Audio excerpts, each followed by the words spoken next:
Hi friends, Nellore జిల్లాలో దారుణ సంఘటన పేర్కొంది.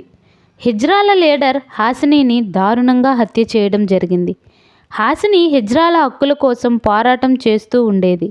అంతేకాకుండా హాసిని ఆంధ్రప్రదేశ్ అంతటా హిజ్రాలకు సంబంధించిన సేవా కార్యక్రమాలు చేసేవారు. అయితే నిన్న రాత్రి విజయవాడలో ఒక ఇంట్లో పూజా కార్యక్రమాలు నిర్వహించుకొని వస్తుండగా మార్గం మధ్యలో 2 కార్లతో వచ్చి హాసిని కారును ఆపి హాసినిని దారుణంగా పొడిచి వెళ్ళిపోయారు. ఆ విషయం తెలుసుకున్న హిజ్రాలు హాసినిని హాస్పిటల్కి తీసుకువెళ్తుండగా మార్గం మధ్యలోనే హాసిని మరణించింది. అయితే హాసిని ఎదుగుదలను జీర్ణించుకోలేని మరో హిజ్రాల వర్గం ఈ దారుణానికి పాల్పడ్డారంటూ అక్కడ కొందరు హిజ్రాలు పేర్కొన్నారు.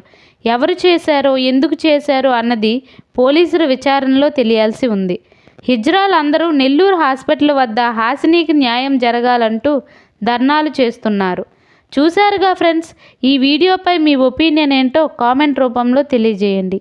మా వీడియో కనుక మీకు నచ్చినట్లయితే ప్లీజ్ లైక్ చేయండి, షేర్ చేయండి, సబ్స్క్రైబ్ చేసుకోవడం మాత్రం మర్చిపోకండి. Thank you.